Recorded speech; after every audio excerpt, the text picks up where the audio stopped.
Bona tarda a tothom. Benvinguts, benvingudes a la 8a edició del Premi Treball Fi de Grau a la Recerca en Gènere de la UPF del curs 2021-22.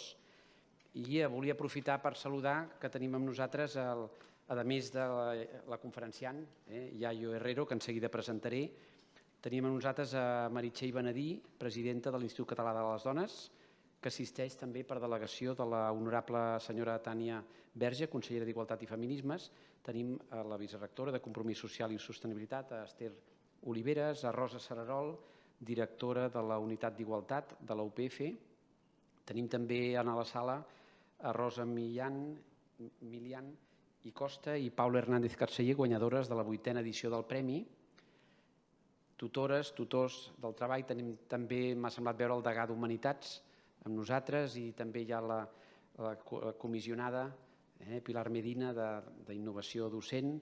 Bé, veig moltes cares conegudes a tots i totes. Moltes gràcies per estar avui aquí. El que faré ara al començament és presentaré a Yayo Herrero. És una personalitat molt coneguda per tothom i també us comento que la idea és tindrem en primer lloc la conferència de Yayo Herrero i després prendrà la paraula a Rosa Sararols, que ens explicarà una mica els premis i tot, i a partir d'aquí ja lliurarem els premis i aleshores ja anirem finalitzant l'acte.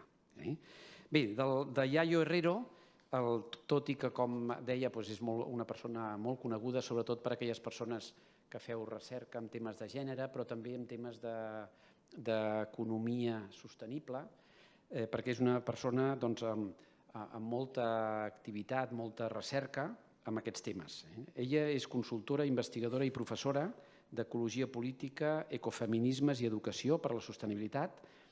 És llicenciada en Antropologia Social i Cultural, diplomada en Educació Social i Enginyeria Tècnica Agrícola i té un DEA, Diploma d'Estudis Avançats en Teoria de l'Educació i Pedagogia Social. Per tant, veieu que té una formació molt interdisciplinar i això li permet fer moltes publicacions. Ha participat en més de 30 llibres. Actualment és sòcia de Garua, Societat Cooperativa i docent a diverses universitats espanyoles, presidenta del Fòrum de Transicions, col·labora habitualment amb diversos mitjans de comunicació, li recordo, per exemple, articles a diario.es, entre d'altres, i ella, de la seva recerca, que en algun moment he llegit els seus treballs, aquí formem part a la Pompeu Fabra del Foro Acadèmic de Finances Sostenibles i aleshores hem llegit treballs d'ella sobre el que és l'economia real en contraposició a l'economia financera, les empreses que fan armament, tabac o temes que perjudiquen l'economia real. També té treballs molt interessants sobre el tema del creixement i de creixement. Aquí, lògicament, a la universitat tenim recercaires, tant a favor del creixement com del decreixement, i aleshores és molt interessant tota la feina que fa ella i, per tant, li agraïm molt entusiastament que avui pugui estar amb nosaltres i ara fins a la conferència i després seguirem. Moltíssimes gràcies, Yayo, por estar con nosotros. Moltes gràcies.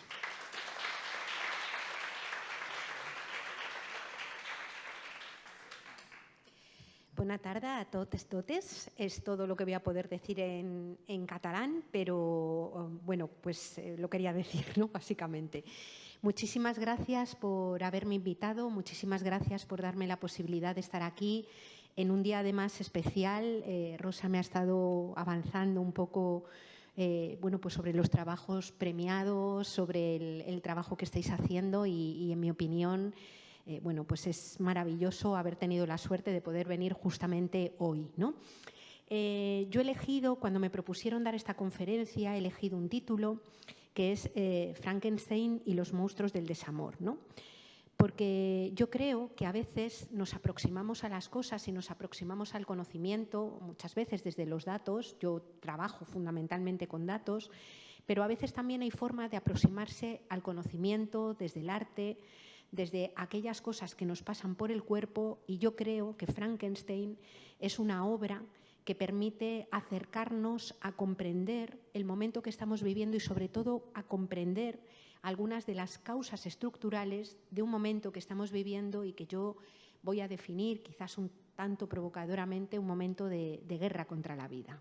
Un momento en el que podríamos decir que las economías, las políticas y también algunas culturas hegemónicas se desarrollan no solamente de espaldas, sino en contraposición con aquello que permite sostener la existencia, ¿no? Quiero plantear muy brevemente sobre qué se sostiene la existencia humana, que es básicamente el pilar, digamos, de un movimiento, de una corriente de pensamiento que son los ecofeminismos, que básicamente son, digamos, pues teorías, ideas y también muchas prácticas y muchas resistencias y rebeldías sociales que ponen en diálogo lo que ha venido trabajando desde hace siglos el movimiento feminista y lo que ha venido trabajando desde hace menos tiempo, pero también con cierta fuerza, el movimiento ecologista, ¿no? La base de ese diálogo la encontramos cuando pensamos o nos preguntamos qué es lo que permite mantener la existencia humana, o dicho de otra manera, qué es lo que no hubiera podido faltar para que cualquiera de las personas que estamos hoy aquí hubiéramos podido llegar vivas desde el día que nacimos hasta el día de hoy. Y tenemos que reconocer dos importantes dependencias materiales. La primera de ellas viene dada porque nuestra especie es una especie, somos un animal especial, pero un animal, que se inserta en una trama de la vida integrada por aire, por tierra, por agua, por plantas, por microorganismos, por animales, ¿no?, que interactúan densamente entre sí para garantizar que la vida, eso que lleva funcionando 3.800 millones de años, sea posible. Lo que quiero decir es que como seres integrados en esa trama de la vida, no hay vida posible, vida humana posible sin naturaleza, no hay economía posible sin naturaleza, como no hay tecnología posible sin naturaleza.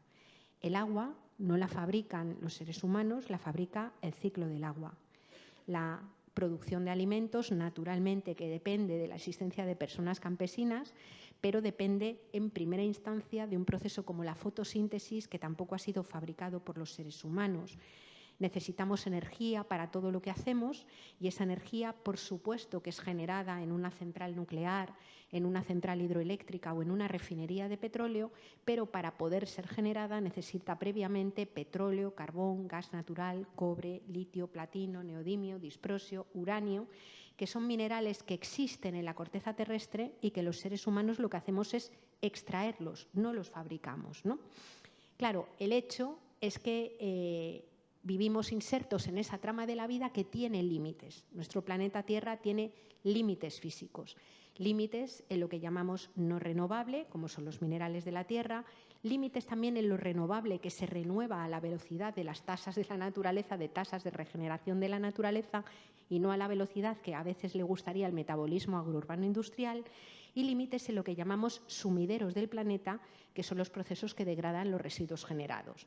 Sobre algo que tiene límites, nada, absolutamente nada, se puede plantear crecer de forma ilimitada. Si para crecer necesita extraer esos bienes de la corteza de la Tierra que tienen límites y necesita generar residuos que puedan ser degradados por esos sumideros del planeta que también los tienen, ¿no?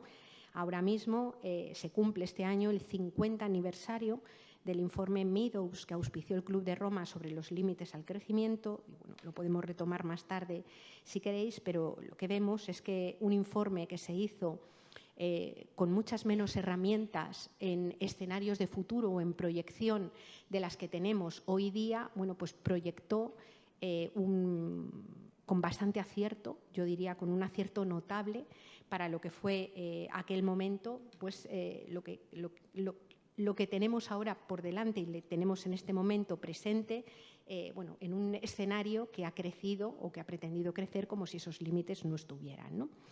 Pero además somos seres radicalmente interdependientes. Esto viene dado porque la vida humana habita un segundo territorio mucho más íntimo y más próximo, que es nuestro propio cuerpo. La vida humana está encarnada en cuerpos que son vulnerables. ¿Qué quiere decir que un cuerpo sea vulnerable? Quiere decir que es un cuerpo necesitado. Necesitado de una serie de cuestiones que tienen que ser provistas cotidiana y generacionalmente simplemente para que ese cuerpo pueda estar vivo.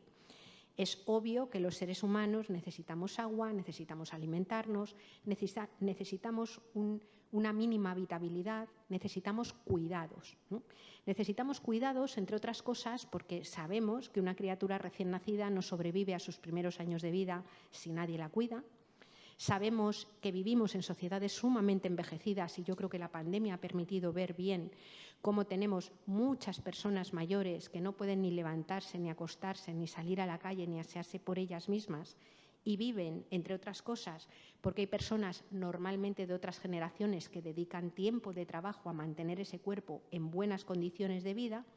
Sabemos que hay personas diversas funcionales y según cuál sea la diversidad funcional, se puede necesitar apoyo y acompañamiento a lo largo de toda la existencia, o sabemos que todas de vez en cuando enfermamos, todas las personas, y que en esos momentos de enfermedad también hace falta alguien que atienda la vida. ¿Qué quiero decir con esto?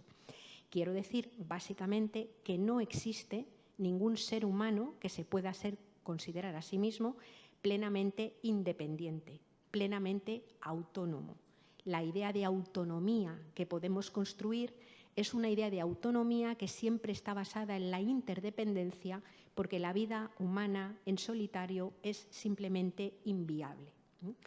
Si todas y todos somos interdependientes, la dependencia, por tanto, no es una patología, no es algo que le pase a algunas personas, sino que todo el mundo, a lo largo de su existencia, pero sobre todo en algunos momentos del ciclo vital, va a ser radicalmente dependiente. Somos seres que dependemos unos de otros, ¿no? ¿Qué sucede? Que a lo largo de la historia y prácticamente en casi todos los lugares, quienes mayoritariamente se han ocupado del cuidado cotidiano y generacional de los cuerpos han sido y son mujeres. No porque estemos mejor dotadas genéticamente para ocuparnos del cuidado de otras personas, sino porque vivimos en sociedades que denominamos patriarcales, que establecen una determinada división sexual del trabajo y que han asignado a lo largo de la historia de forma no libre mayoritariamente ese trabajo del cuidado, sobre todo en el ámbito de la familia.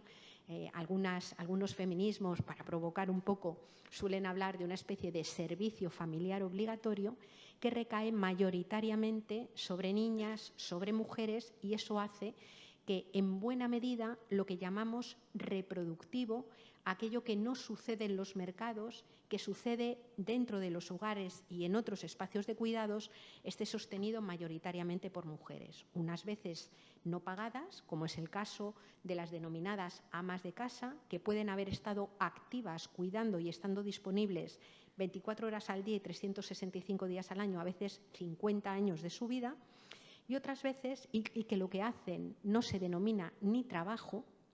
Ellas mismas muchas veces no lo denominan trabajo, hablan y dicen, no, yo no trabajo.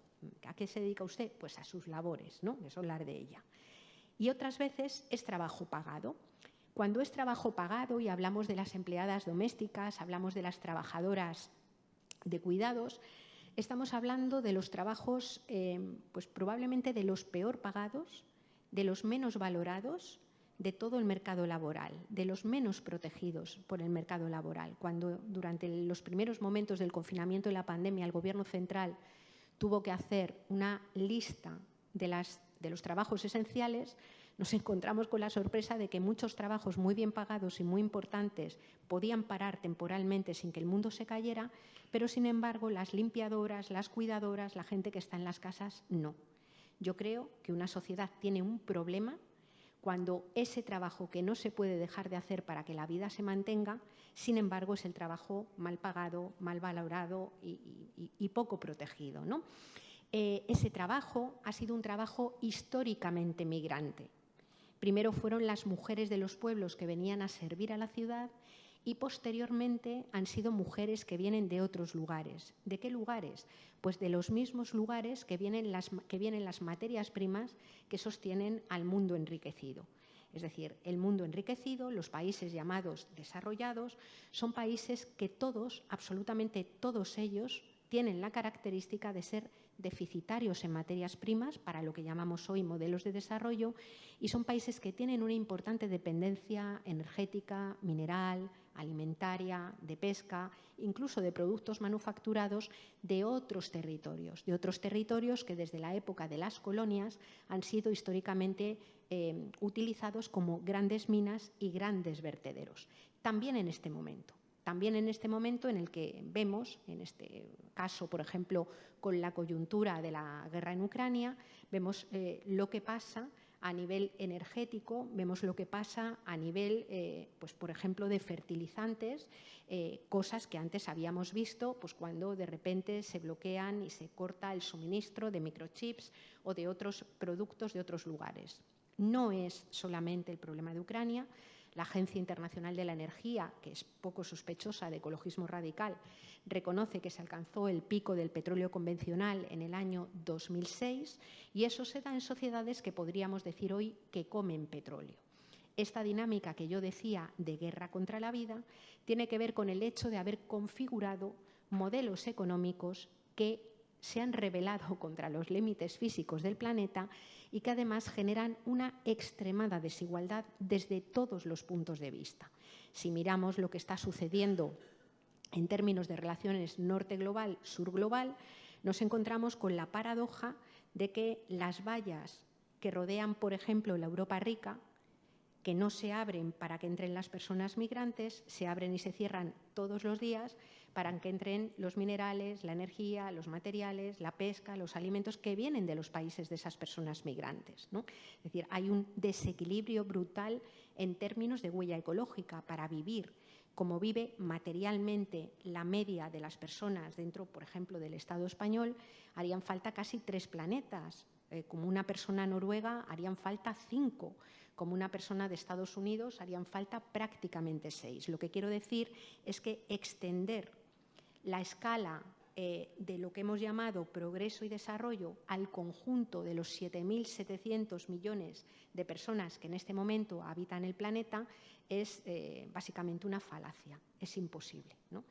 La desigualdad la vemos también plasmada dentro de nuestros propios territorios, donde no hay vallas que separen, pero donde sabemos perfectamente que ya no es un tema solo de inclusión, de falta de inclusión, sino que hay personas, muchas de ellas jóvenes, que tienen empleo, que tienen trabajo, que hablan inglés, que tienen un título universitario y que, sin embargo, las propias condiciones laborales o el precio de la vivienda hace que sean pobres, es decir, que no pueden desarrollar proyectos vitales y emancipadores propios porque las propias condiciones de vida hacen que sea difícil poder cubrir el básico de necesidades, ¿no?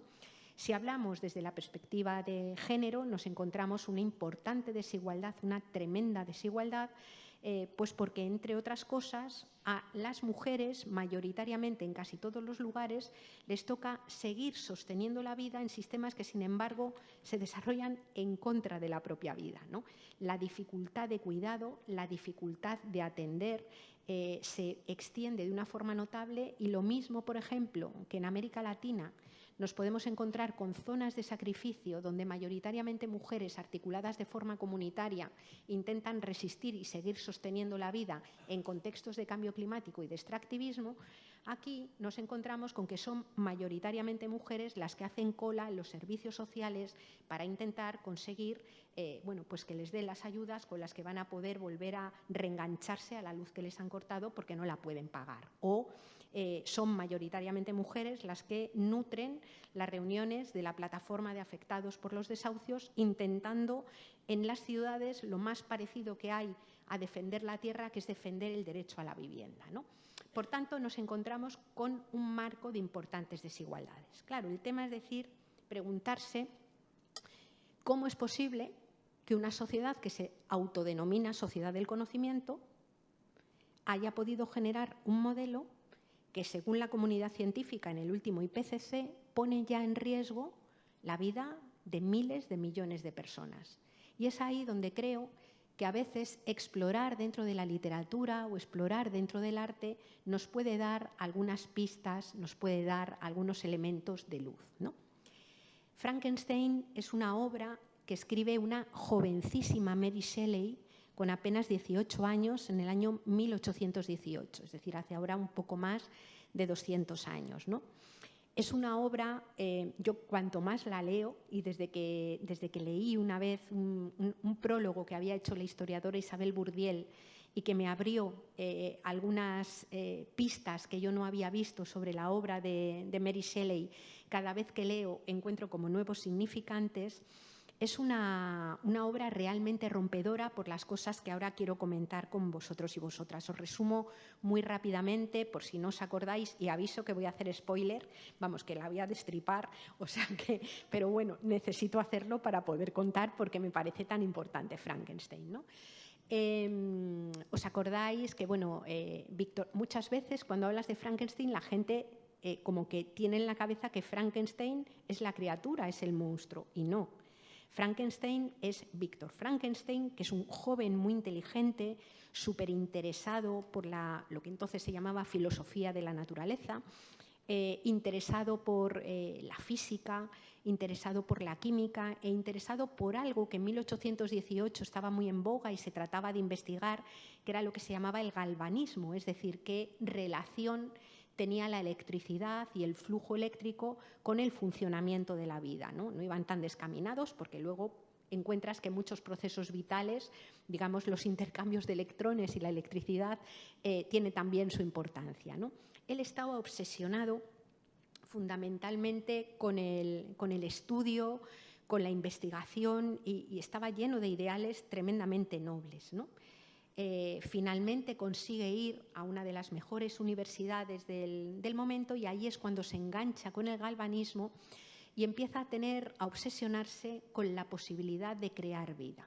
Es decir, empieza a obsesionarse con la posibilidad, bueno, de saltar o pasar por encima de un límite que entonces se percibía como fuerte, que era el límite al hecho de crear artificialmente vida, ¿no? Él empieza a investigar y el hecho es que se plantea como objetivo fabricar o crear la vida del ser más armonioso, más perfecto que nunca nadie hubiera conocido. Ese es su propósito. Un ser virtuoso, un ser bello también, es decir, él persigue un ideal de perfección y de belleza, ¿no? Va a un montón de mataderos y va recogiendo vísceras y órganos, va también a varias morgues y a varios cementerios y de ahí recoge también pues, partes de cuerpos humanos, ¿no?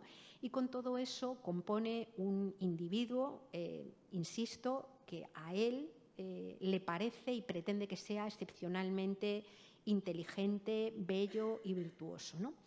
El hecho es que finalmente, a partir de las descargas y del galvanismo, él consigue crear la vida de Frankenstein, del monstruo, ¿no? De la criatura.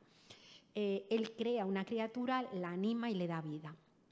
Pero lo que sucede es que en el mismo momento en el que la criatura cobra vida y se anima, el resultado le decepciona brutalmente. Es decir, la criatura tiene una mirada torpe, dice el libro, dice Víctor Frankenstein en los trozos del libro que él relata, dice, tenía unos ojos amarillentos y torpes, una mirada acuosa y torva, dice él, ¿no? El cuerpo se mueve torpemente, para nada era ese ser armonioso y grácil que él había imaginado, es feo, es terrible y además balbucea, es incapaz de hablar, de expresarse con corrección y de alguna manera cuando ve su propia creación le decepciona de tal modo que huye y la deja abandonada, ¿no?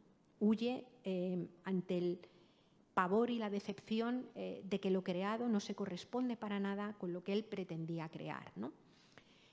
Él huye, deja a la criatura sola, sin nombre, abandonada, y esta criatura, que por otro lado tiene cierta predisposición para el aprendizaje, cierta predisposición para el estudio, lo que cuenta la novela es cómo, digamos, desarrolla una especie de autodidactismo que le permite aprender, narra, digamos, los libros que va leyendo, que encuentra en la biblioteca, y narra pues, la mejor literatura, la mejor poesía, los mejores libros de geografía y de ciencia que había en el momento, libros reales que existían.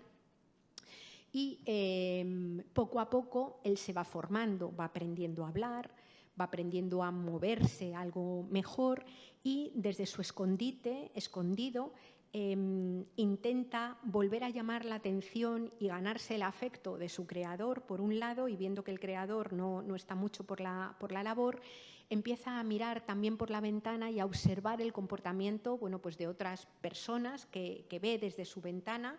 Así es como él aprende a hablar y aprende a expresarse, ¿no? Finalmente, cuando él ve que es capaz de hablar, lo que hace es mostrarse al público. Y es en ese momento cuando él descubre su naturaleza monstruosa.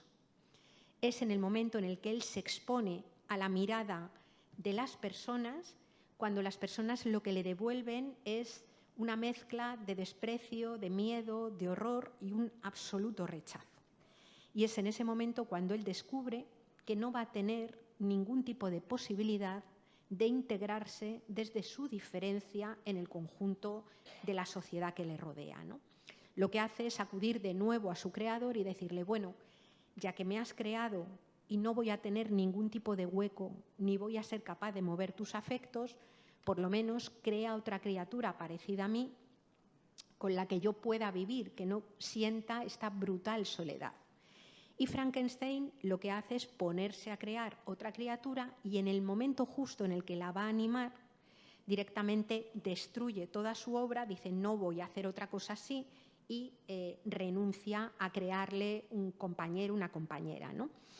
Lo que sucede a partir de ese momento es que la criatura se vuelve loca de rabia y de dolor y la reacción es la de decirle y señalarle a Frankenstein, es decir, te voy a castigar quitándote lo que tú me has arrebatado a mí, que es la posibilidad de sentir amor, ¿no? La posibilidad de mantener relaciones de afección. Y entonces lo que él hace es empezar a asesinar a aquellas personas que Frankenstein tiene más cariño, su hermano pequeño, su mejor amigo, su novia, que a la vez era la prima de Víctor Frankenstein.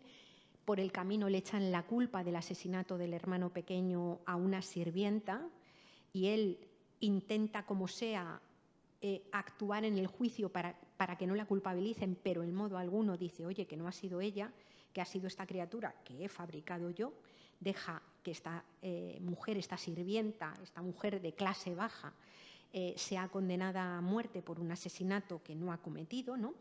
Y el asunto final es que Frankenstein, desprovisto de cualquier tipo de afecto, loco de dolor y de remordimientos, bueno, pues se dedica básicamente a perseguir a su criatura de sitio en sitio hasta que muere, ¿no? Esta es la argumentación de Frankenstein y por qué a mí me parece que es una obra tan importante, ¿no? Y por qué a mí me parece que es relevante desde el punto de vista de lo que estamos hablando, ¿no? Bueno, pues porque, en primer lugar, yo creo que el problema de Frankenstein no es tanto el haber transgredido los límites, no es el haber intentado pasar por encima de algo que entonces se consideraba sagrado, que era la creación de vida. El problema que Mary Shelley denuncia en Frankenstein es precisamente que no se haga responsable de los actos que ha cometido. No es tanto que cree vida, que cree la vida de la criatura.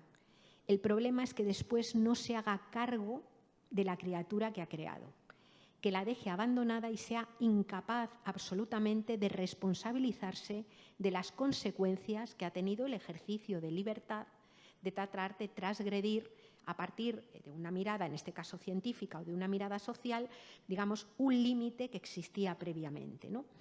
Yo creo que esto es importante tenerlo en cuenta, ¿no? Porque en este momento yo creo que nos encontramos en un momento similar. Es decir, la cultura y sobre todo la cultura occidental, la cultura industrializada, la economía globalizada e industrializada, también el propio modelo científico que surgió durante la modernidad y que ha pretendido transgredir cualquier tipo de límite, superar cualquier tipo de límite. Nuestra idea de progreso está muy relacionada con la eliminación de cualquier tipo de límite. ha generado cosas, algunas que podemos considerar muy buenas, pero ha tenido una serie de efectos negativos y la crisis ecológica y social que tenemos es un efecto claramente colateral de ese modelo que no ha reconocido límites. Y el problema es que, en mi opinión, la respuesta mayoritaria es de auténtica desresponsabilización de las causas o de las consecuencias, que ha tenido este modelo. Unas consecuencias que se plasman en desigualdad, que se plasman en violencias, que se plasman en guerras, que se plasman en deterioro de las propias condiciones biofísicas que vamos a seguir necesitando para estar vivos y vivas y que afecta a otros seres vivos que no son humanos y que también tienen valor en sí mismo y que son importantes, y sin embargo no hay una relación, digamos, de hacerse cargo de las consecuencias de lo que ha sucedido, ¿no? Lo digo porque muchas veces, y esto es plenamente discutible, claro, muchas de las propuestas o muchas de las, digamos, soluciones que se plantean son soluciones que, en mi opinión, son falsas soluciones. Es decir, decimos, hemos creado un modelo de movilidad absolutamente disparado que depende de un combustible fósil que encima ahora está agotado, y el planteamiento es, bueno, pues traslademos ese modelo de motor de combustión a un modelo de coche eléctrico, sin tener en cuenta si hay minerales o no para ello, que ya os digo yo que no los hay para trasladar todo el modelo de coche de motor de combustión a coche eléctrico, sin tener en cuenta que además esos minerales hacen falta para, por ejemplo, descarbonizar y fabricar aerogeneradores y placas solares, sin tener en cuenta que además se quiere digitalizar la economía, que también necesita una cantidad brutal de minerales, y sin preguntarse de dónde van a venir los minerales, qué territorios se van a ver degradados y qué vidas son sacrificadas para poder sostener el modelo. En lugar de decir, hemos generado una escala material que ha podido ser viable y factible gracias a la disponibilidad de energía fósil en un momento de bonanza material, y en este momento, si nos hacemos responsables del lío que hay montado o de la situación de crisis ecológica, quizás tendríamos que estar pensando en cómo aterrizar esa economía, esa gran burbuja que no se puede sostener, digamos, sobre unas condiciones de suficiencia, de reparto de la riqueza, de cuidado del conjunto de las vidas, ¿no? Esa falta de responsabilidad, esa falta de hacerte cargo de las consecuencias, a mí me parece que está súper bien retratada en la obra de Frankenstein, ¿no? Un segundo elemento que tiene la obra y que denuncia Mary Shelley, y yo creo que también de una forma magistral, ¿no? Es básicamente la propia concepción de vida que tiene Víctor Frankenstein, ¿no? Claro, Víctor Frankenstein crea una criatura y aspira a que la criatura se levante, haya aprendido, se mueva, sepa ser virtuosa y moverse en sociedad así. Porque es absolutamente incapaz de entender que la vida humana, como la no humana, hay que sostenerla intencionalmente, que no se sostiene sola. Que una criatura recién nacida tiene que ser cuidada, que una vida enferma tiene que ser cuidada, que las personas que no pueden caminar con sus pies o las personas que tienen algún tipo de diversidad funcional, según cual sea esa diversidad funcional, tienen que ser cuidadas, que las personas mayores tienen que ser atendidas, ¿no? Desde mi punto de vista, esa concepción de la vida como si fuera algo que flota por encima de la materialidad de la tierra y de los cuerpos, como si nadie tuviera que ocuparse de ella, es un enorme problema de una sociedad patriarcal que interioriza una especie de fantasía de la individualidad y que considera que la vida es una especie de abstracción que no pisa sobre una tierra que tiene límites físicos, que no se encarna en unos cuerpos plenamente necesitados, que el único cuerpo que no tiene necesidades es el que está muerto, y que no es una vida que tiene que ser cuidada y atendida. Esto sucede porque aquellos sujetos privilegiados que tienen la posibilidad de vivir como si vivieran emancipados de la tierra, emancipados de su propio cuerpo y emancipados del resto de las personas, yo a ese sujeto creo que es el sujeto patriarcal, encarnado mayoritariamente en cuerpos de hombres, pero ojo, también a veces en cuerpos de mujeres, ¿no? Ese sujeto patriarcal que se percibe a sí mismo como completamente independiente, como completamente autónomo, tiene una concepción sobre la vida e ignora que ésta tiene que ser cuidada y atendida todos los días. Porque esos trabajos de cuidado y de atención, insisto, han estado ocultos, han estado invisibilizados y no han sido ni siquiera denominados trabajo. Nuestro modelo económico es un modelo económico que visibiliza todo aquello que sucede en el entorno del mercado, que visibiliza todo aquello que tiene reflejo en las cuentas económicas del sistema. Pero por debajo, porque eso es la punta del iceberg de un modelo económico, hay una enorme cantidad de procesos, de bienes, de minerales de la tierra que son extraídos y son trasladados a la parte visible en forma de materias primas, y hay también la incautación de una cantidad ingente de horas de trabajo realizadas mayoritariamente por mujeres y por comunidades que, entre otras cosas, fabrican y mantienen a lo largo del tiempo una materia prima esencial, que es lo que llamamos mano de obra, que no es sino tiempo de vida de personas, ¿no? Por tanto, todo eso que no es visibilizado nos arroja a entender que para que haya producción en términos económicos tiene que haber una precondición, que es la producción de vida. Y la producción de vida se ocupa de generar la vida y a su vez de mantenerla intencionalmente. Eso es lo que Frankenstein ni atisba a entender. ¿A quién se le puede ocurrir que una criatura recién creada no necesite que nadie la acompañe, le dé la mano, le enseñe? Y en ese momento, en el momento en el que ves que crear vida no es solamente echarla, sino que requiere trabajo, requiere acompañamiento, su respuesta es: yo aquí lo dejo, ¿no? Cuentan que Mary Shelley probablemente escribió Frankenstein desde perspectivas también bastante autobiográficas. Ella, sabéis, fue hija de Mary Wollstonecraft, pero realmente su madre, que fue la autora de la vindicación primero de los derechos del hombre y luego de los derechos de la mujer, una de las precursoras, yo diría, del feminismo ilustrado, Mary Wollstonecraft murió cuando su hija tenía apenas 15 días, es decir, coincidieron en el mundo 15 días. Mary Wollstonecraft era una mujer que creció en un hogar tremendamente desgraciado, con un padre alcohólico y una madre maltratadora, es decir, ella sufrió muchísimo durante la infancia y fue una mujer que se autoformó, que como la criatura de Frankenstein abandonada, pues fue ratita de biblioteca y se autoformó ella sola con otras personas que le fueron ayudando y le dieron la mano, ¿no? Y por eso hizo de la educación de las mujeres todo un propósito y un empeño de vida, ¿no? Pero Mary Shelley, que su padre era Godwin, uno de los liberales, en el sentido de la palabra liberal de entonces, que no es la de ahora, no los progresistas de entonces, un hombre que también defendió la educación, fue un hombre que cuando se quedó con una criatura de 15 días lo que hizo fue volverse a casar, endosársela a la mujer con la que se había casado y no volverse a ocupar de esa vida, ¿no? También Mary Shelley tuvo que aprendió en los libros de su madre, aprendió también en la propia obra de su padre, pero aprendió sola. Por tanto, digamos que hay mucho de ellas dos en la propia figura de la criatura, ¿no?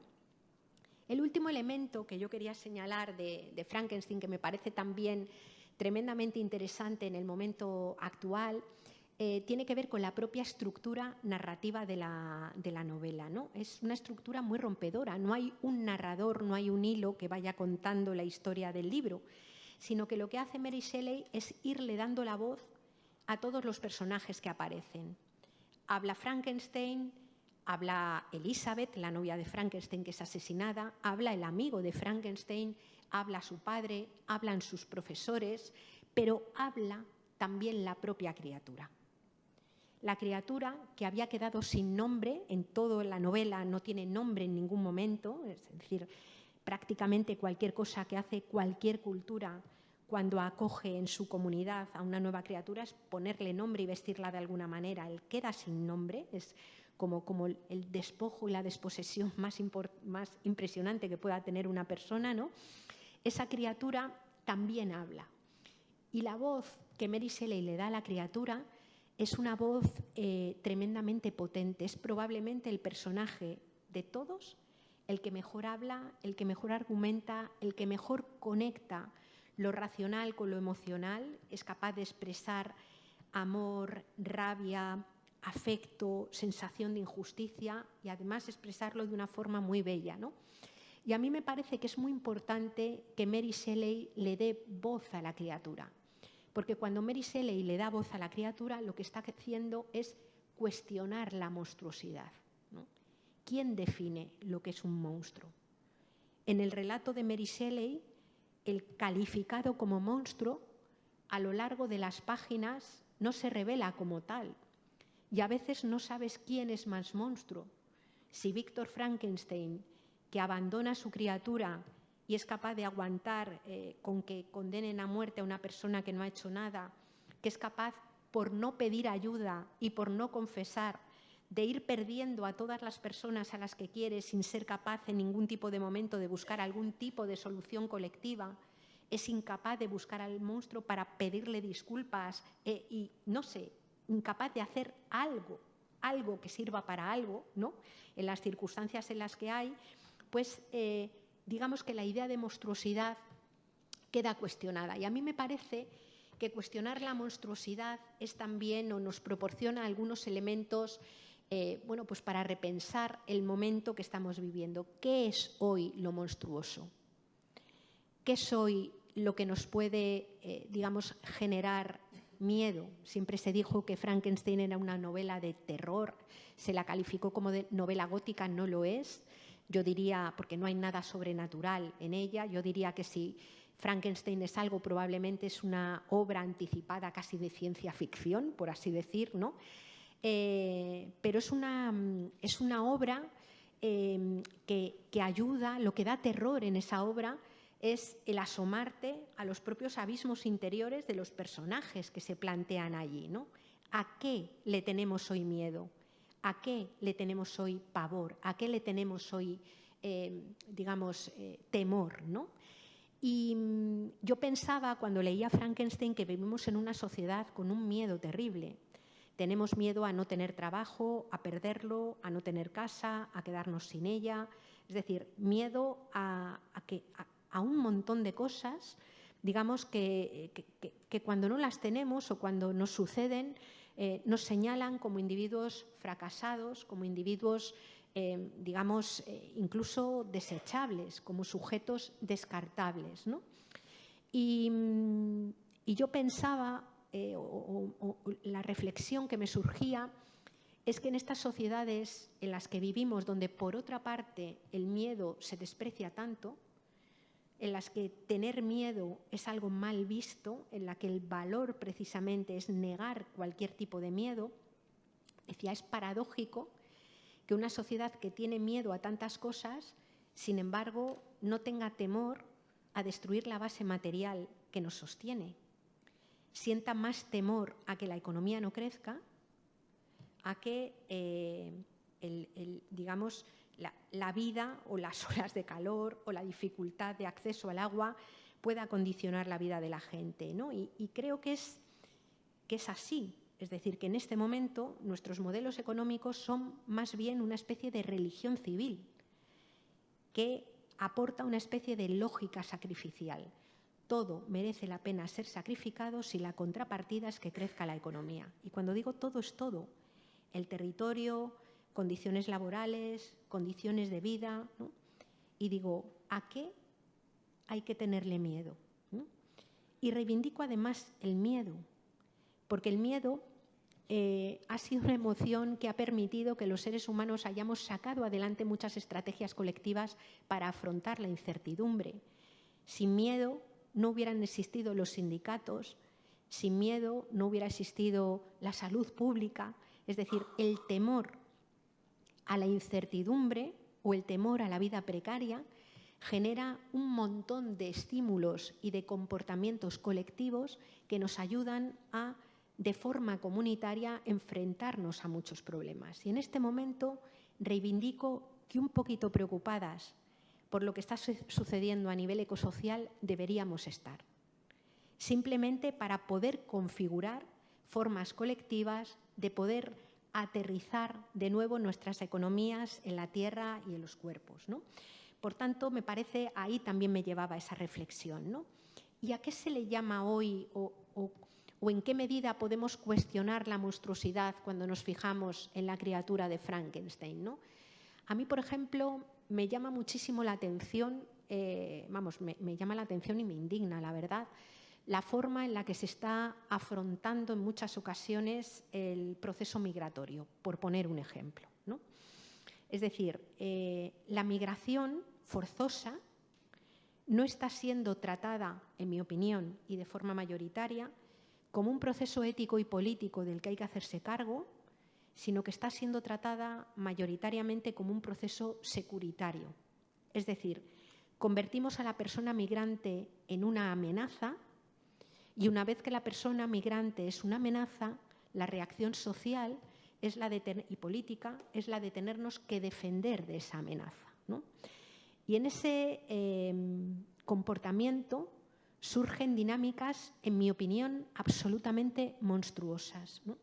Yo recuerdo cuando el barco Aquarius intentó atracar en las costas italianas hace tiempo, las declaraciones de Salvini cuando impidió que el barco atracara y finalmente el barco tuvo que venir a Valencia.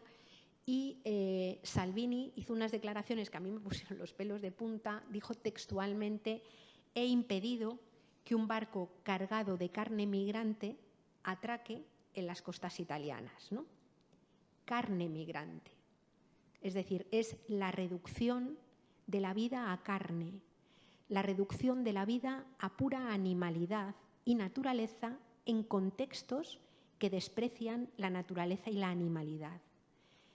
Una deshumanización, una retirada de la condición humana a los sujetos que no son blancos, a los sujetos que no son blancos y no son ricos, porque si no la mirada sería otra, que previamente estuvo también en la construcción, digamos, de la jerarquía patriarcal. Las mujeres durante mucho tiempo fueron discriminadas y menos valoradas porque se decía que estaban más cerca de la naturaleza que de la cultura, en esa profunda dicotomía que han establecido entre ambas cosas las sociedades occidentales, ¿no?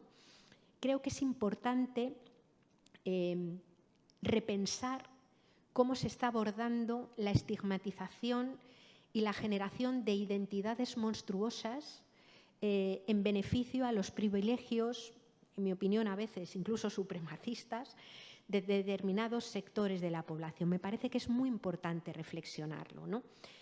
Lo vemos simplemente en cómo se cuentan, cómo es la narrativa, por ejemplo, que en la televisión plantea cuando hay un atentado terrorista en unos lugares y en otros. El dolor blanco, el dolor que se da en un país rico es un dolor limpio, contenido, te cuentan quiénes fueron las personas asesinadas, los proyectos vitales que tenían, lo que querían ser, aquello a lo que aspiraban. Si lo comparamos, por ejemplo, con la descripción de los atentados terroristas que pasan así rápidamente en un Afganistán o en un Irak o en países de Oriente Medio, el dolor que se muestra es un dolor sucio, es un dolor que grita, es un dolor animal, es un dolor que casi da miedo. Casi da miedo porque lo que hay detrás es una deshumanización y una estigmatización y animalización de las personas que sufren. A esto Judith Butler dice que ahora mismo uno de los ejercicios de violencia más extrema está precisamente en que hay vidas que son tratadas como si fueran vidas que no merece la pena llorarlas cuando se pierden. Las vidas, todas las vidas, merecen ser lloradas. Y sin embargo, el relato colectivo y monstruoso, desde mi punto de vista, viene a plantear que hay vidas que valen menos que otras y no merecen ser lloradas en la misma forma, ¿no? Por todo esto, a mí me parece que Frankenstein es un libro que merece la pena leerlo y releerlo un montón de veces y que aporta un montón de claves, ¿no? Y que nos puede ayudar además a redefinir lo monstruoso, que nos puede ayudar además a pensar en cómo toda forma de vida tiene que ser acompañada y cuidada simplemente para que pueda prosperar y que puede quizás alentar algunas miradas de la responsabilidad que puedan ayudar a hacer ese aterrizaje forzoso de una economía que cree que flota por encima de la materialidad de la Tierra y de los cuerpos en la Tierra, es decir, pensando o asumiendo la inevitable contracción material global que va a tener la economía, simplemente porque no hay energía, minerales, recursos de la Tierra que sostengan modelos que aspiran a crecer. Y una vez asumida, desde mi punto de vista, esa inevitable contracción, nos encontramos con que es posible poner en marcha principios de suficiencia para aprender a vivir con lo suficiente. Eso significa que algunos necesitan más porque no tienen lo suficiente y otros podemos vivir con menos de lo material. Principios de redistribución de la riqueza, principios de precaución, de cuidar la vida, es decir, de que la heroicidad no sea a partir de ahora estar dispuesto a arriesgar la vida, sino que la causa que genera heroicidad sea precisamente el sostenimiento de la vida y ese cuidado de la existencia y esa sostenibilidad de la vida como cuestión básica, ¿no? En el fondo, Frankenstein crea una criatura que es un monstruo del desamor. La criatura termina convirtiéndose en una asesina simplemente porque en la vida ha tenido un acompañamiento, ha tenido cuidado, nadie se ha responsabilizado de ella y es un monstruo del desamor, ¿no? Por tanto, termino apelando al amor por la vida, al amor por la gente, que no es una cuestión de amor romántico que flote sobre la tierra, sino que flote por encima de la vida, sino que estoy hablando de un amor social que implica la radical conciencia de pertenencia a la tierra y la radical conciencia de tener que hacernos cargos unos de otros para poder sostener esta existencia que, por otro lado, puede ser y es maravillosa y es parte de una diversidad y de una complejidad a la que creo que tenemos que volver, ¿no? Y bueno, muchísimas gracias por haberme escuchado y bueno, ahora comentamos lo que queráis. Gracias.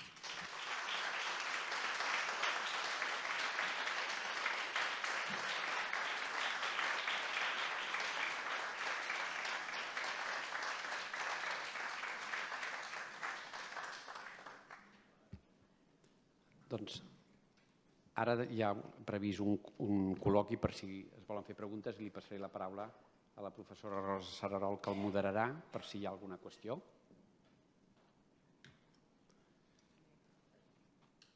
Bé, jo crec que ens podem dedicar uns minuts d'alguna manera, doncs, si algú li vol fer alguna pregunta a la Iaio o d'alguna manera fer alguna reflexió sobre aquesta xerrada que jo considero que ha sigut terriblement inspiradora, almenys a mi m'ha suggerit molts temes de forma profunda i molt transversal des de la perspectiva de gènere. Així que, Iaio, moltíssimes gràcies. I bé, no sé si dintre el públic algú vol fer alguna pregunta, aprofitant que, mira, ja tenim una mà aquí davant, una altra mà allà. No sé per on podem començar. Per l'amor. Em sembla que tens el micro aquí. Sí. Sí, gracias. Bueno, muchísimas gracias. Ha sido una conferencia magnífica, me ha interesado muchísimo. Y nada, mi pregunta es simplemente que, bueno, Janet Winterson, que publicó Frankenstein, no sé si usted la ha leído. No la ha leído, pues nada, la pregunta no tiene, porque ver la reflexión que ha hecho sobre Frankenstein, si tenía una continuidad a través de Frankenstein de Janet Winterson. Simplemente quería hacer esta pregunta, pero no procede. Agradezco muchísimo la pregunta porque me voy a apuntar el libro y vamos, me lo voy a leer en cuanto... Sí, gracias a ti lo he conocido, así que gracias por la pregunta. Bueno, de nada, lo recomiendo el libro. Vale, luego me apunto el nombre de la autora y tal. Gracias. Hola. Hola. Bueno, primero, muchísimas gracias. Me ha encantado la presentación, me ha parecido fantástica en muchos sentidos, cómo se vinculan todas estas dimensiones de la sostenibilidad de la vida. Bueno, muchas gracias porque he disfrutado un montón. Yo con el tema de Frankenstein había oído siempre como una interpretación de cómo también tiene que ver con la propia creación de la vida, no solo cómo se sostiene, sino cómo se crea. también vinculada con su propia autobiografía, porque su madre se muere del parto, ¿no? Que es para mí un dato como muy clave, ¿no? Que es la muerte de la madre en el parto, y que además muere porque quien atiende el parto es un señor que tiene las manos sucias y se infecta y muere de eso, ¿no? Que para mí tiene como mucha resonancia con muchas cuestiones, también con el hecho de que como se crea vida de esta forma artificial, ¿no? ¿Qué pasa, ¿no? ¿Cómo es esa vida que se crea?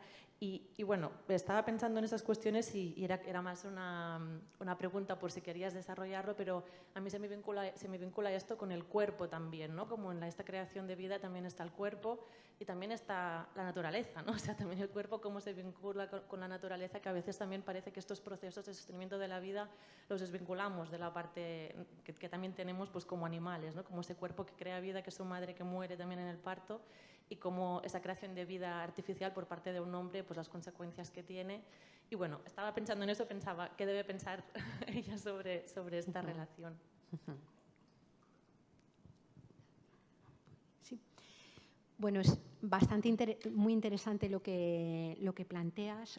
Claro, precisamente el enfoque de la sostenibilidad de la vida, la virtualidad que tiene para mí o la ventaja que tiene para mí es que une cosas que la cultura occidental separó artificialmente. Es decir, nos podríamos remontar casi a Platón cuando establece las diferencias entre el mundo de las cosas y el mundo de las ideas.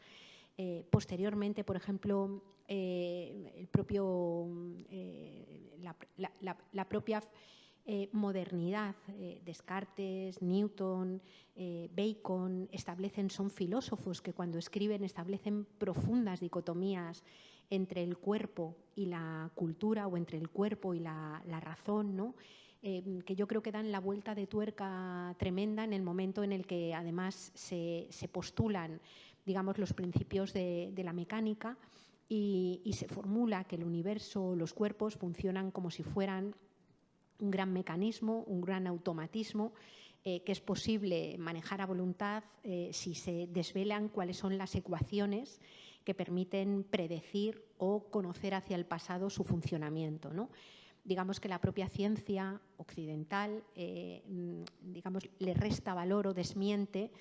No es que desmienta, obviamente, las leyes de la mecánica. Las leyes de la mecánica siguen siendo absolutamente necesarias para fabricar tornillos o para fabricar máquinas, pero de alguna manera, desde pensadores como Einstein hasta el principio de incertidumbre de Heisenberg, la propia ecología o las leyes de la termodinámica, posteriormente lo que muestran es que la vida, que la mecánica o el mecanicismo no sirve para comprender ni lo infinitamente grande, ni lo infinitamente pequeño, ni lo infinitamente complejo, ¿no? Y que, por tanto, aplicar la lógica de las cosas muertas, que es la que aplica Frankenstein, es decir, concebir la vida como una suma de piezas y luego animarla sin tener conciencia de que básicamente una vez animada la vida hay que sostenerla, bueno, pues está en el corazón de nuestra cultura, que ha aprendido a mirar el mundo desde la exterioridad, desde la naturaleza y los cuerpos como parte de ella, desde la exterioridad, desde la superioridad y desde la instrumentalidad, ¿no? Claro, cuando incorporamos la variable cuerpo, lo que aparecen son dinámicas bien interesantes, porque lo que se rompe es la falsa dicotomía entre cultura y naturaleza, ¿no? Y el trabajo que históricamente han realizado las mujeres, el trabajo de parir, el trabajo de amamantar, el trabajo de cuidar, ¿dónde está? ¿En la naturaleza o en la cultura? Pues está en ambos lugares, ¿no? Y amamantar o parir responde al trabajo de ser especie, es también un trabajo, ¿no? Y en ese sentido, en una cultura que necesita urgentemente, desde mi punto de vista, ese aterrizaje forzoso en la tierra y en los cuerpos, la experiencia de las mujeres constituye un puente que une la cultura con la naturaleza, constituye un puente que permite básicamente la necesaria renaturalización de los hombres, que son también naturaleza, pero que básicamente a partir de la mirada patriarcal, en muchos casos, no lo son, o también de muchas mujeres que también se han constituido como cultura o como miembros en el plano de la política, renegando o tratando de ignorar digamos, la pertenencia, el ser cuerpo, ¿no? En mi opinión, ahora mismo, si nos jugamos mucho, nos lo jugamos fundamentalmente en la posibilidad de recuperar no solamente un conocimiento mental o racional, sino un sentido de pertenencia a esa trama de la vida, ¿no? Creo que ahí hay una cuestión crucial, o sea, no está en riesgo el conjunto de la vida, no está en riesgo el planeta, no hay que salvar ni sostener la vida o el planeta en su conjunto. Si algo está en riesgo, es una inserción armónica de los seres humanos en la trama de la vida. Si algo está en riesgo, es la propia continuidad de una parte importante de la población humana en este planeta. Y es posible abordarlo, es posible hacerlo, hay conocimiento y sentido para poder hacerlo, pero necesitamos creo yo, una disputa de la hegemonía cultural radical y fuerte, de tal manera que esa conciencia de ser vida, esa centralidad de la preocupación y de la conciencia de ser vida esté en el conjunto impregne la economía, impregne la política, impregne la cultura, impregne el aprendizaje universitario, el aprendizaje en las escuelas y la propia vida comunitaria, ¿no?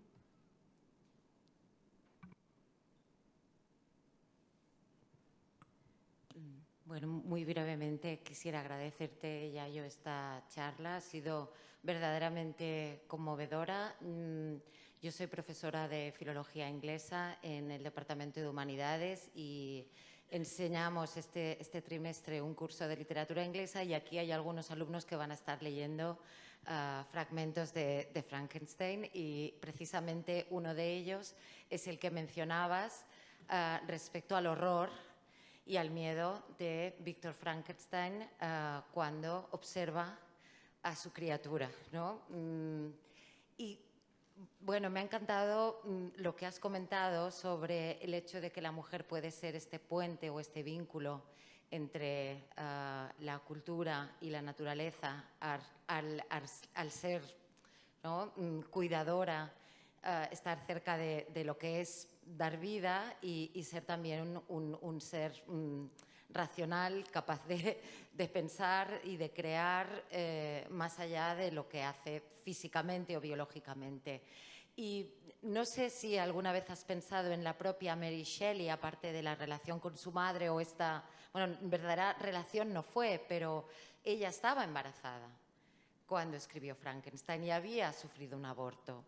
Ese miedo, no sé si has pensado también en que, como una mujer muy joven, la propia Mary, si no reflejaría también ese miedo en un momento en que la vulnerabilidad de la vida era, a pesar de estar en Europa, ¿no?, era algo que estaba muy presente, ¿no?, en la vida de las mujeres. Era muy fácil perder un hijo, ¿no?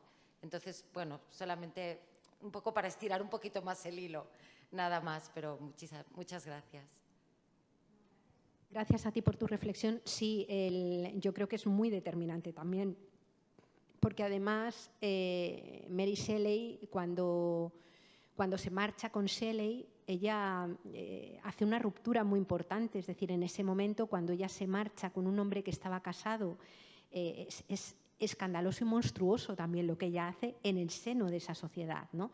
Había perdido ya un hijo, estaba embarazada y además Shelley, digamos, bueno, pues seguía un poco su propia dinámica y no es que se responsabilizara especialmente ni de ese ni de ninguno de los 4 hijos e hijas que tuvieron, ¿no? El nivel de precariedad y de pobreza que vivieron fue absolutamente tremendo y ella sufrió enormemente. Tanto Mary Shelley como Mary Wollstonecraft, paradójicamente, fueron mujeres que sufrieron muchísimo a causa del amor romántico, ¿no? Sufrieron enormemente, ¿no? Y de hecho, por ejemplo, es muy significativo que el Frankenstein de 1818 es sustancialmente diferente al Frankenstein de 1831. Ella ya es una mujer más mayor, más madura, ha perdido a todos menos uno de sus hijos y ella en el Frankenstein de 1831 hace concesiones, es mucho menos transgresor y mucho menos rupturista, porque ella lo único que pretende es, digamos, volver a una sociedad que la había rechazado básicamente por proteger la vida del único hijo que tenía, ¿no?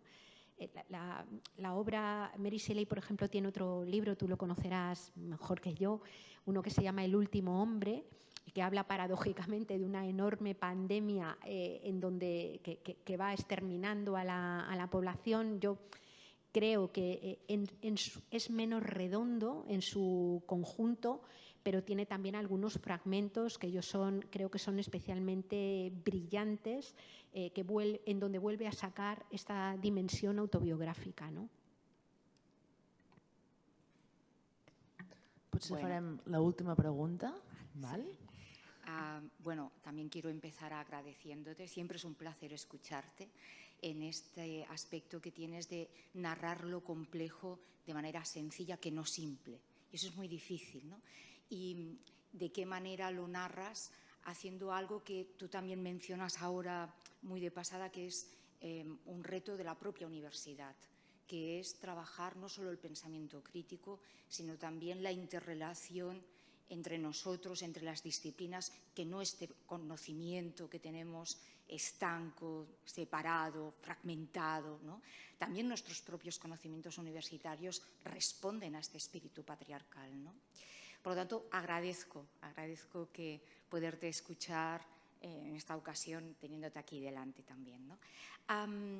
Quisiera saber, además de cómo utilizas la literatura para narrar esta guerra a la vida que se ha declarado desde este funcionamiento patriarcal, capitalista, industrial, ¿qué representa para ti? ¿Cómo llegas a ello desde el ecofeminismo? Y me gustaría también, lo mencionas al inicio, ¿no?, de tu exposición, pero ¿cómo descubres en el ecofeminismo un modelo de pensamiento y un modelo de acción que nos permite diseñar otros mundos posibles, ¿no? Gracias. No, gracias a ti. A ver, para mí, dentro de lo que a mí me aportaron las miradas ecofeministas fue precisamente la posibilidad de llegar a este enfoque de la sostenibilidad de la vida. Es decir, yo formaba parte de la ecología política desde hace un montón de tiempo, me había formado fui activista y estuve involucrada en movimientos sociales desde casi una niña, desde que tenía 14 años, y me había formado pues, de la mano de muchas personas que venían más bien de la esfera marxista, aunque fuera un marxismo heterodoxo, es decir, venía de ahí, ¿no? Y, por supuesto, que yo pensaba que llevaba en mi mochila la mirada feminista, entendida básicamente como una reivindicación de la igualdad en el espacio público, que para mí, ojo, es bien importante, ¿no? Y, sin embargo, leí un texto de una mujer maravillosa catalana que se llamaba, porque ya murió, Ana Bosch. Esta mujer fue en las primeras elecciones democráticas, dentro de municipales, fue de las primeras alcaldesas que hubo. Es decir, fueron en aquellas primeras elecciones municipales en todo el Estado, debieron de ser como un grupo de 12 o 13 mujeres alcaldesas y ella fue una de ellas, jovencísima, una obrera textil, que también fue una mujer autodidacta, que se formó. Y ella escribió, junto con la economista feminista Cristina Carrasco y Elena Grau, escribieron un texto en un libro que coordinó Enric Telló, que se llamaba Verde que te quiero violeta, ¿no? Y yo fue la primera vez en el que vi, o sea, ¿sabes? Estos momentos de la vida que de repente una cosa te llega y te supone un destello y te lo cambia absolutamente todo y tienes la sensación de haber entendido muchas cosas que antes no entendías, ¿no? Y ahí está ese enfoque de la sostenibilidad de la vida que yo creo que la gran potencia que tiene es el preguntarse de qué depende la vida, qué es lo prioritario, cómo sostenemos la existencia, ¿no? Y que nos ayuda a entender que para poder mantenernos con vida necesitamos aire, necesitamos agua, necesitamos bienes de la tierra, pero necesitamos también una red de relaciones interdependiente, de cuidados, que es imprescindible para poder existir, ¿no? Y que, por tanto, una buena parte de todos esos trabajos o todas esas tareas que han sido históricamente invisibilizadas, que no han tenido valor, pueden ser miradas desde otro lugar. Es decir, cuando miras desde la sostenibilidad de la vida, el trabajo cotidiano de generarla y de mantenerla es un trabajo que adquiere un tremendo valor. Es un tremendo valor, ¿no?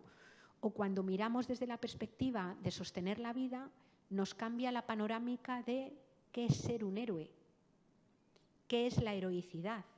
Es decir, cuando escuchamos y decimos que la heroicidad es ser capaz de dar la vida por la causa, de morir por una causa,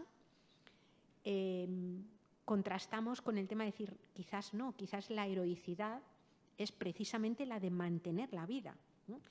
Y entonces aparece el principio de precaución o la cautela valorada. En nuestra sociedad, ser cauteloso es lo mismo que ser miedoso y no es un valor, es un contravalor.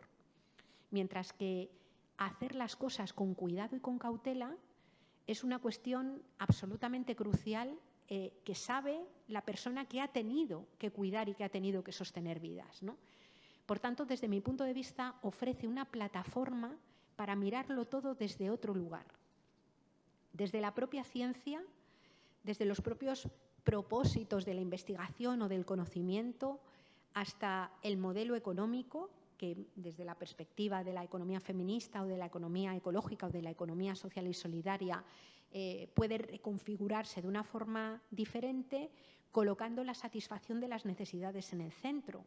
Es decir, a nuestro modelo económico, si solo mide en términos monetarios, le da igual fabricar bombas de racimo que cultivar trigo, porque el propósito es cuánto ha crecido la economía, cuánto ha crecido el dinero con respecto a la inversión inicial.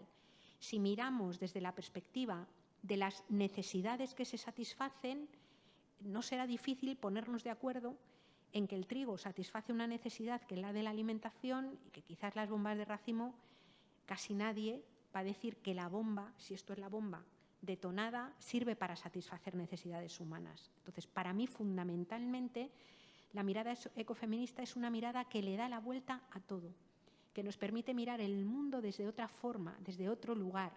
Y es una mirada que no es solo de mujeres, es una mirada que es para todas las personas, porque pone y da valor a todas las vidas. Y es verdad que también dentro de las sociedades patriarcales, las vidas de los hombres que no están en una situación de superioridad son vidas también acosadas por la propia sociedad patriarcal, ¿no? Y también el resto del mundo vivo, las vidas que no son humanas.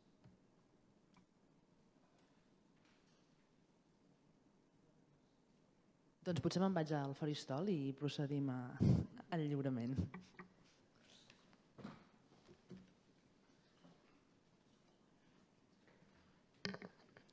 Val.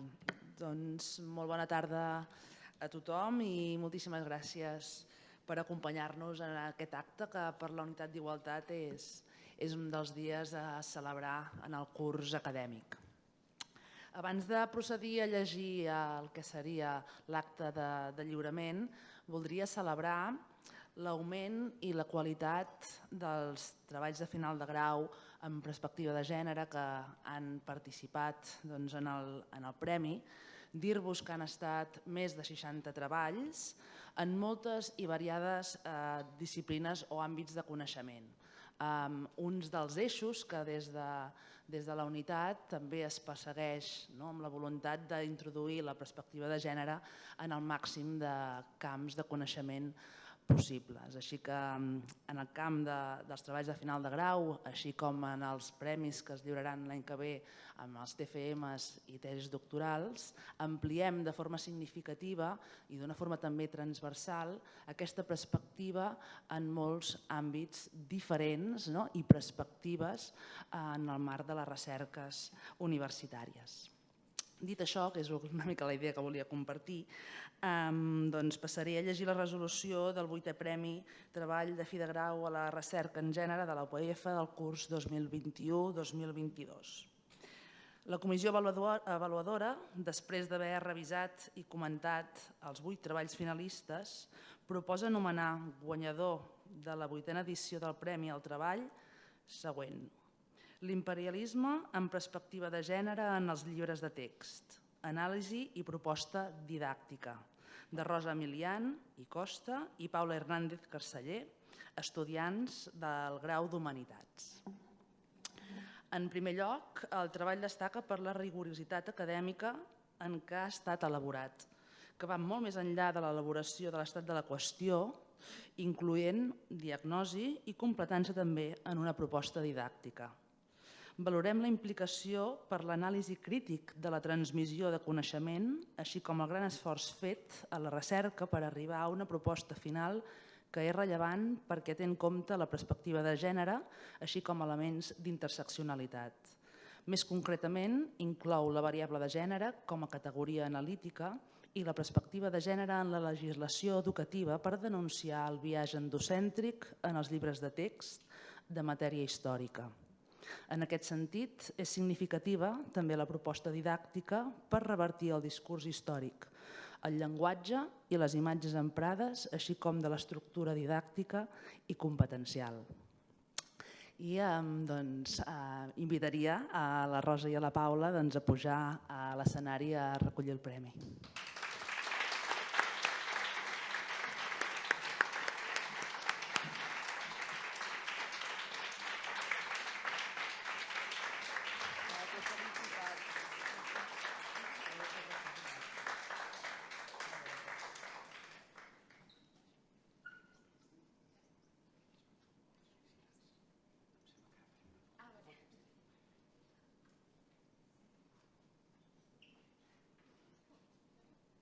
Tots a la foto?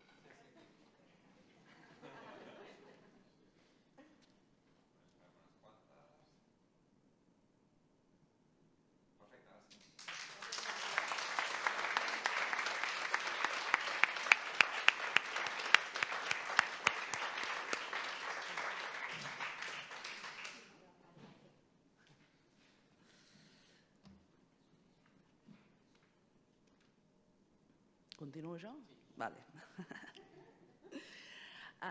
Bé, en la deliberació, que realment va ser molt complicada, per d'alguna manera la qualitat i la diversitat de les recerques, la comissió que d'alguna manera va discutir, va acordar també fer dues mencions, d'acord? Llavors, voldríem tenir una primera menció especial sense remuneració a Irene Vilchez Sánchez, estudiant del grau en Llengües Aplicades, pel seu treball Històries de vida multiaxials de persones no binàries catalanoparlants.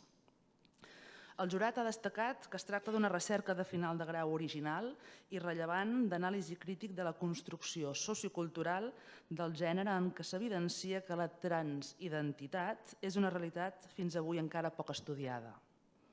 A través d'històries de vida es visibilitzen identitats no binàries en el marc dels estudis queer i d'anàlisi del discurs que mostren l'existència d'uns eixos d'opressió que requereixen ser abordats social i acadèmicament. Es tracta d'un treball que també és ressenyable en el marc cultural i sociolingüístic català. Dir-vos també, de manera un aplaudiment, però que Irene Vilchez s'ha excusat i que no ha pogut assistir en l'acte, però igualment l'aplaudirem i celebrarem la seva menció.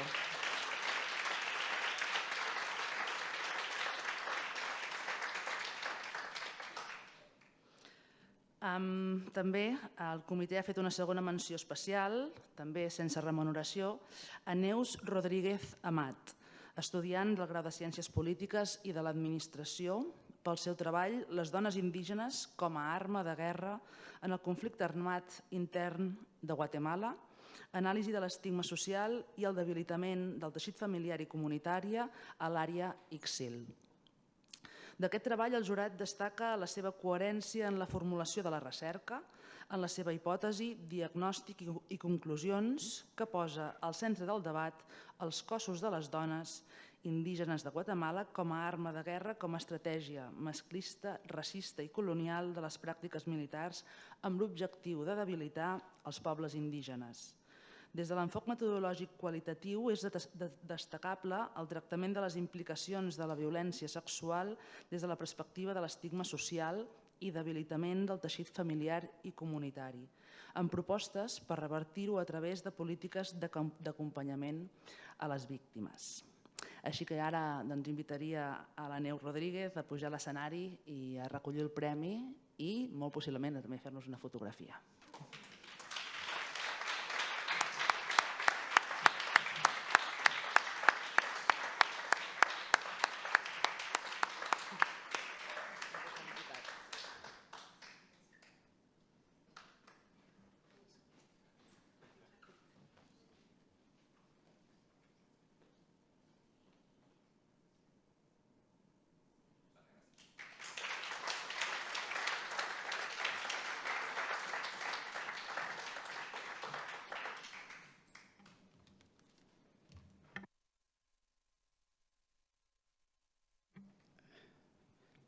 Moltes gràcies a la Rosa Sararols per ajudar-nos un cop més. I ara el que farem és demanar-li a la Rosa Milian i Costa i a la Paula Hernández Carceller si poden pujar al faristol i fer-nos 5 cèntims del seu treball.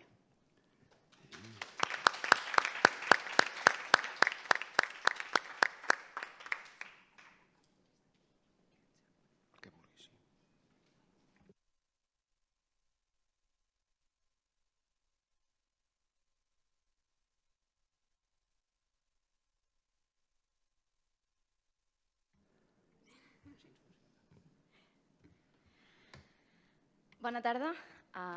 Bé, som la Rosa Milian i jo la Paula Hernández i és tot un honor ser aquí amb vosaltres i sobretot també escoltar les vostres paraules, sobretot les de la Yayo Herrero.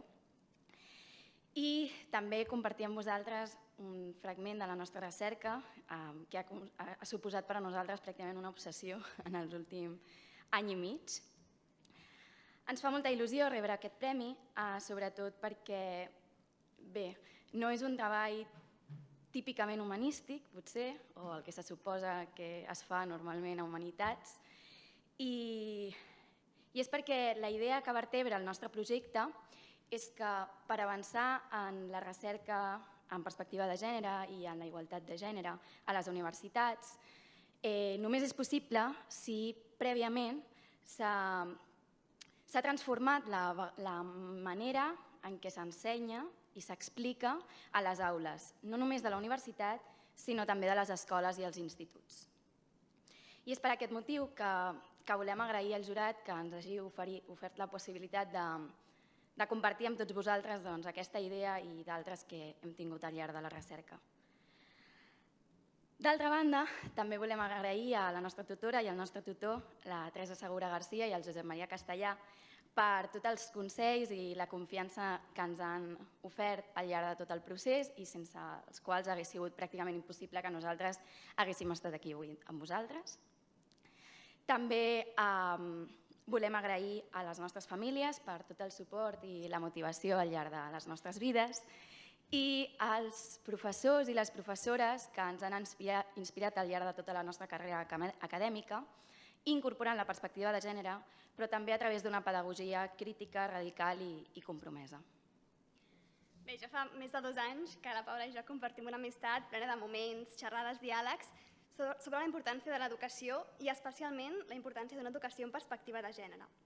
A totes dues ens apassiona la pedagogia, la història, els estudis de gènere i amb el TFG vam veure una oportunitat de poder treballar aquestes inquietuds des d'una vessant més acadèmica. Va ser precisament arribar a la universitat i veure que la història es podia explicar d'altres maneres, el que ens va portar a replantejar-nos tot el que ens havien explicat a l'ESO en relació a la història i que, vist en perspectiva, ens hem adonat que estava marcat per un biaix clarament androcèntric. I per això volíem contribuir amb el nostre TFG a la transformació feminista del discurs històric en àmbit educatiu que ara comença a agafar embranzida però que encara està en procés. I volíem que el nostre TFG fos un pas més en aquesta direcció. Durant els darrers anys hi ha hagut un gran avenç historiogràfic pel que fa a la introducció de la perspectiva de gènere en la investigació històrica i també legislatiu en l'àmbit de l'educació. De fet, la llei actual, la LOMLOE, ja incorpora la perspectiva de gènere com un eix vertebrador de les propostes que fa. Tot i això, la majoria de llibres de text encara no acaben de reflectir aquestes innovacions. Sí que és veritat que cada vegada més hi ha més dones i es veu que hi ha un intent d'anar en aquesta direcció, però encara no s'ha superat el primer estadi en què les dones són un parèntesi o un apèndix en el discurs històric general. És a dir, encara no són agents centrals en els processos històrics, socials, polítics, etc., que s'hi expliquen. És per això que amb el nostre TFG volíem proposar un exemple pràctic per mostrar com, de quina manera, amb quines estratègies es poden establir ponts entre totes aquestes innovacions que s'estan produint i el que passa realment a les aules de secundària. Així doncs, vam partir d'una anàlisi de 3 llibres de text d'història per, a partir d'allà, detectar quines eren les principals mancances i problemes que encara perviuen en els principals recursos didàctics dels quals disposa l'alumnat i el professorat de secundària. Ens vam centrar concretament en el tema de l'imperialisme del segle XIX i de la segona revolució industrial, que són 2 temes, és un mateix tema que es tracta en particular a quart de l'ESO. A partir d'aquest anàlisi d'aquests 3 llibres de text, vam reelaborar tota la unitat didàctica, però aquest cop ja incorporant el gènere d'una manera molt més transversal. És a dir, incorporant el gènere en tots els àmbits de la vida, o intentant que es veiés en tots els àmbits de la vida, des de la família fins a l'economia, no només l'economia financera, sinó també la del sosteniment de la vida. I, bàsicament, aquest és el resultat, que té l'aparença d'un llibre de text, però ja des d'un discurs actualitzat. Bé, ara no el podreu veure gaire bé, però està al repositori per si us interessa. Les grans línies d'acció que vam seguir a l'hora de fer la proposta van ser 4, tot i que, evidentment, totes s'interrelacionen entre elles i al final és un producte global que té en compte diferents perspectives. La primera era reivindicar les esferes d'acció tradicionalment femenines i veure com aquestes interactuen amb les masculines. Això suposava, en primer lloc, reduir l'espai que es destinava tant a la política com a la guerra, com a aquesta economia financera. I alhora implicava també augmentar el nombre de dones anònimes i amb noms propis que s'hi incloïen durant el redat. En segon lloc, també vam proposar-nos marcar el gènere en el llenguatge, ja fos mitjançant formes desdoblades quan ens referíem tant a les dones com als homes, com especificant en quin moment ens referíem a cadascun dels gèneres. En tercer lloc, vam ampliar la varietat de veus i de presències de persones representades no només en el discurs, sinó també en les imatges i en les fonts primàries. No només pel que fa al gènere, sinó també pel que fa a l'edat, la classe social, l'ètnia. I per últim, vam voler explorar com es comporten o com es generen els models de masculinitat i feminitat com a construccions històriques i socials. Bé, treballant juntes ens hem reafirmat la importància de treballar en equip, especialment quan es treballen en temes de gènere, perquè encara que tinguem una consciència feminista, de tant en tant encara tenim biaixos androcèntrics interioritzats que no tant a dones i se t'escapen, però ajudant-nos l'una a l'altra i treballant col·lectivament ens podem anar redirigint entre totes per anar construint un coneixement feminista. És per això que la nostra proposta no pretén ser un model perfecte ni un model definitiu, sinó que esperem que entri en diàleg amb altres textos, amb altres discursos, amb altres correccions, per continuar avançant en la introducció de la igualtat a les aules. Tot i això, sí que desitjaríem que pogués servir d'exemple a editorials i al professorat a l'hora d'elaborar nous materials didàctics en perspectiva de gènere. Perquè el canvi comença a les aules. Moltes gràcies.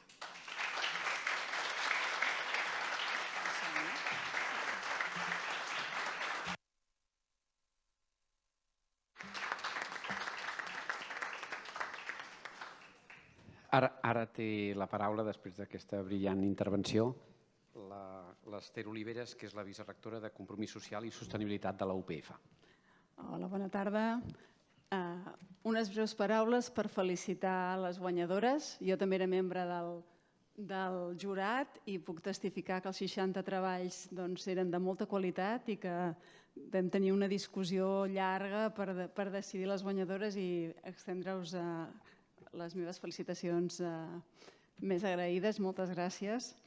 També vull agrair, avui és un dia que és el dia com de gala de la Unitat d'Igualtat i vull agrair la feina que fan la Lluïsa i la Carme i la Rosa, perquè aquí es veu com acaba tot. És un dia com de recollir fruits, de nodrir-nos, de felicitar-nos, però després Hi ha molta feina del dia a dia, de recollir els treballs, de muntar els tribunals, i jo crec que això també s'ha de posar en valor. Des de la Pompeu tenim un pla d'igualtat que s'està acabant i aquest any tenim un mandat molt clar que és fer el nou pla d'igualtat. La universitat és masclista, jo crec que ho hem de dir amb aquestes paraules, no estem pas aïllades de la societat i cada dia hem d'anar picant pedra i anar lluitant i això que comentàveu, anar-nos adonant on tenim els biaixos i ajudar-nos a anar-los superant. Per tant, aquest any mirarem què ha passat en el segon pla d'igualtat, que ens ha acompanyat des del 2018 fins al 2022, i en farem un de nou. Un de nou amb el consens de la comunitat universitària, que sigui prou còmode perquè el puguem dur endavant i prou incòmode perquè tots ens haguem de sortir de la zona de confort. I és molt gratificant saber que tenim estudiants que cada vegada tenim més treballs, que teniu aquesta perspectiva incorporada i que segurament ens podreu donar moltes idees de cara a aquest nou pla d'igualtat. Res més, moltes gràcies i enhorabona.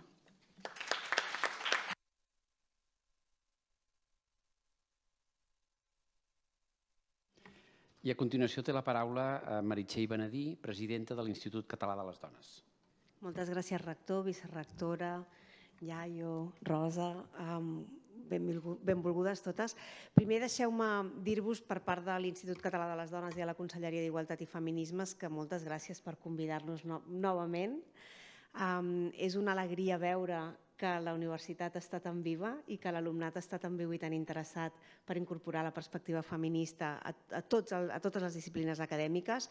I jo crec que això ressalta o torna a posar de manifest el que ja ha anat sortint des de diferents llocs de la taula, la importància d'incorporar la perspectiva feminista a totes les disciplines acadèmiques.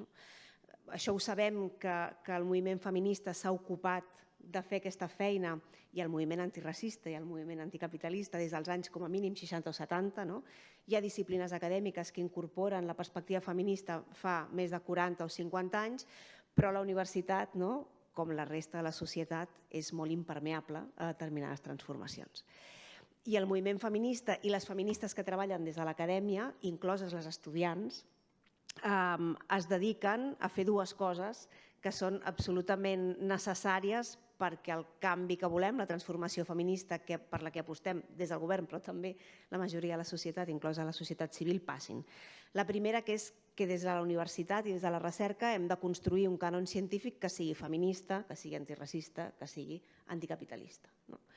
Perquè si no ho fem així, continuem vivint en el miratge del cànon universal, d'aquesta idea que comentàveu, que la història és neutra, o que comentava la Iaio. La història és neutra. Jo, com que soc historiadora i m'he dedicat al gènere, doncs aquesta és una qüestió que m'interessa molt profundament i a la que m'he dedicat.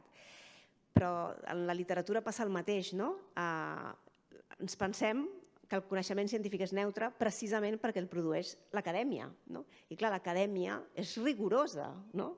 I no pensem que qui construeix coneixement científic té uns biaixos determinats per la seva classe, pel seu sexe, la seva identitat sexual, el seu origen o el seu lloc de naixement o els seus ingressos, per exemple, que condicionen el seu coneixement, condicionen què mira i què deixa de mirar i que condicionen els seus interessos.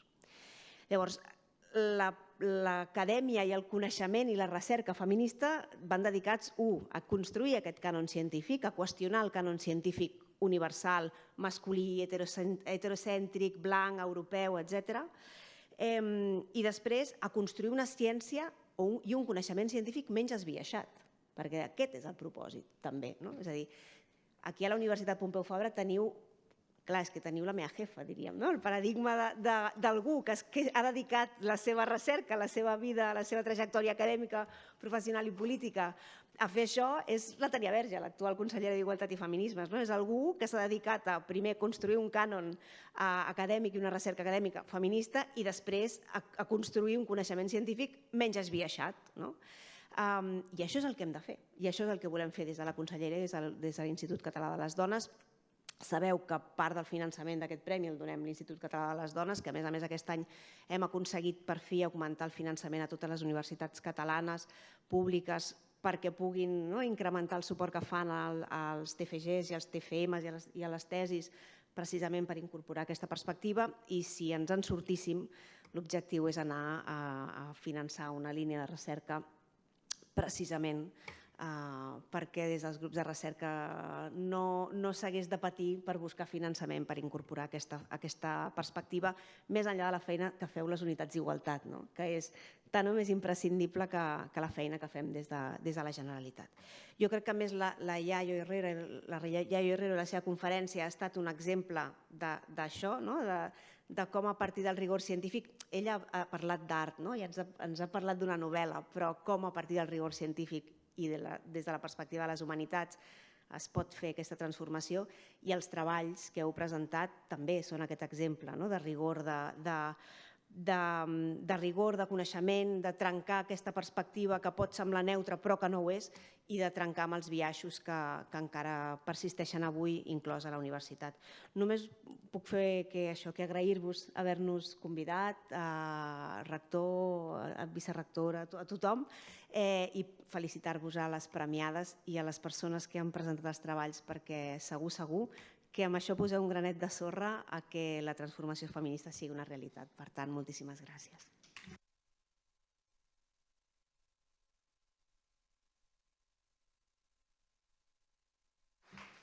Bé, estem ja quasi al final de l'acte. En primer lloc, a part de tots els agraïments que he fet anteriorment i salutacions, volia agrair a l'Institut Català de les Dones, i en aquest cas a la Meritxell Benedí, per l'ajut. Ella ha dit que ha finançat parcialment, és totalment cofinanciat. O sigui que s'ha de reconèixer el finançament del premi i, per tant, un agraïment. La Pompeu Fabra, com a universitat i universitat pública, té en la seva missió la generació de coneixement, i aquest coneixement transmetre'l als estudiants a través de les aules, la formació, els cursos, però també transferir-lo a la societat, i veiem el coneixement amb doble direcció, és a dir, el coneixement no solament surt de la universitat per anar a la societat, sinó també al revés. Aleshores, hem tingut un exemple amb el treball que ens han resumit la Rosa i la Paula, d'una generació de coneixement, com deien elles, a partir de 3 llibres, fan una proposta que vol dialogar, i això és el que dèiem del coneixement amb doble direcció. I per tant, ho deia la vicerectora Esther Oliveres, que avui és d'aquells dies que la universitat genera molta felicitat amb un acte com el d'avui. També s'ha parlat que la universitat és masclista, és claríssim. L'altre dia, en una reunió dels rectors de les universitats catalanes, tot homes. És l'exponent d'aquest masclisme.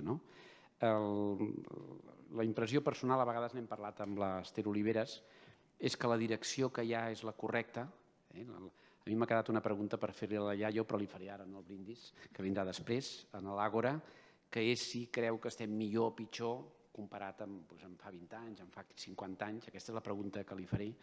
La meva hipòtesi és que crec que la direcció a la que anem és la correcta, però a una velocitat molt lenta. I és tan lenta que segurament necessitem segles per arribar a una igualtat efectiva i real, que és la que realment pretén la universitat, i és l'objectiu, ho ha dit l'Esther Oliveres, la Rosa Sararols, les persones que esteu a la unitat d'igualtat. El que volem és aconseguir una igualtat efectiva i real, que evidentment estem encara molt lluny. Per tant, moltíssimes gràcies a tothom, a la Yayo, a la Meritxell, a totes les persones que ens heu acompanyat, a les persones que heu concursat. Permeteu-me una dada positiva, que no sortim tots molt desanimats. En el conjunt de les 8 edicions s'hi han presentat 400 treballs, 401.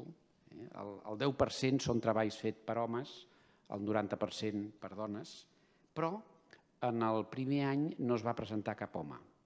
I aleshores, al llarg dels anys va augmentant, hi ha una certa tendència a anar augmentant els homes que participen. Abans he comptat, els economistes contem tot el que podem, he comptat quantes persones hi havia a la sala i hi havia una proporció semblant, al voltant d'un 20% d'homes, 80% de dones, i que és semblant a la proporció que hi ha I aleshores segur que l'any que ve hi haurà una mica més de proporció d'homes i també de treballs, i aviam si, que vol dir que hi haurà interès. També un tema que m'he fixat és l'origen dels treballs que s'han presentat aquest any. Bàsicament són de les facultats de Dret, Humanitats i Polítiques, i llavors hem d'aconseguir que també en facin les persones d'enginyeria, les persones econòmiques, etcètera. Hem d'aconseguir que totes les disciplines entrin en aquest tema per anar promovent coneixement que ens permeti arribar a una igualtat efectiva i real. Moltíssimes gràcies a tothom i ara tenim una copa a l'Àgora. Moltes gràcies.